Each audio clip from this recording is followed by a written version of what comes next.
Ամերիկյան հեղինակավոր օրաթերթի The Wall Street Journal-ի տեղեկությունը, թե Իրանը նախապատրաստվում է մեծ պատերազմի, հավանական են համարում փորձագետները։ Պատահական չեն համարում, որ Թեհրանը հապաղում է այս փուլում ամերիկյան կողմի հետ նորից բանակցությունների սեղանի շուրջ նստել, փոխարենը կադրային ակտիվ փոփոխություններ է անում ռազմաքաղաքական վերնախավում։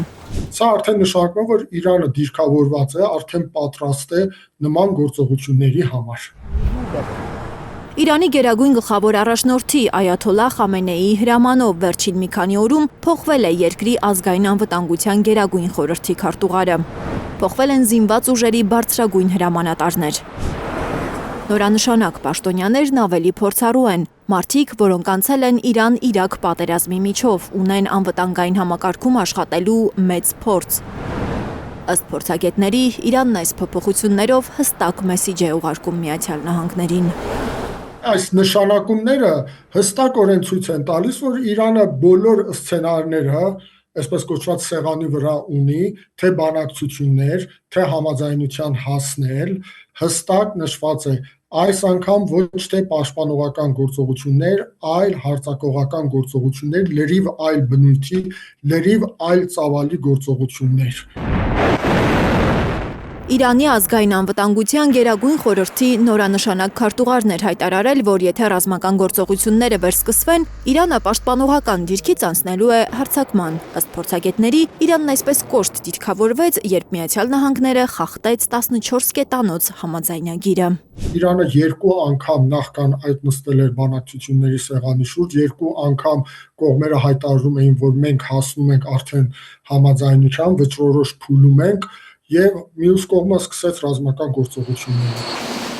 Վերջին շաբաթներին Վաշինգտոնն ու Թեհրանը Մերձավոր Արևելքի միջնորդների մասնակցությամբ են փորձում համաձայնեցնել նոր հավանական գործարքի պայմանները։ Իրանի ու նահանգների միջև ուղիղ երկխոսություն չկա։ Չկա որևէ ուղղակի կամ անուղղակի կապ կողմերի միջև, չնայած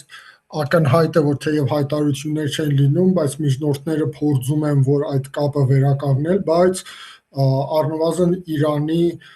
պաշտոնական հայտարարությունները վկայում են այն մասին, որ Իրանը չի պատրաստվում ներկա պայմաններով շարունակել բանակցությունները։ Բանակցությունները գլուխ բերելու համար նահանգների ղեկավար Թրամփը իջեցրել է նշաձողը։ Եթե նախկինում ամերիկյան կողմը պահանջում էր, որ Իրանը հրաժարվի միջուկային ծրագրից, ապա հիմա առաջ է քաշում միայն Հորմուզի նեղուցը բացելու պայմանը։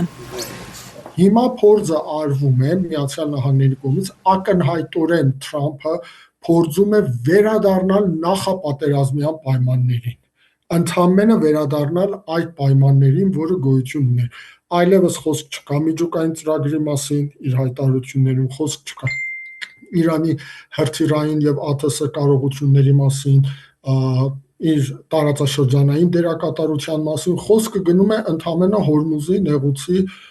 այսպես կոչված, բացելու, անխափան աշխատելու մասին։ Բայց Իրանը շարունակում է փակ պահել Հորմուզի նեղուցը, փորձագետների տպավորությամբ պահպանելով իր ներուժը, ամրապնդելով պետական համակարգն ու համախմբելով ժողովրդին։ Ավելին, պետությունը հիմա $30,000 է առաջարկում այն զինվորին, որը գերի կվերցնի կամ կսպանի ամերիկացի զինվորի։ Այս մասին հայտարարել է Իրանի բանակի գլխավոր շտաբի պետ Ամիր Հաթամին։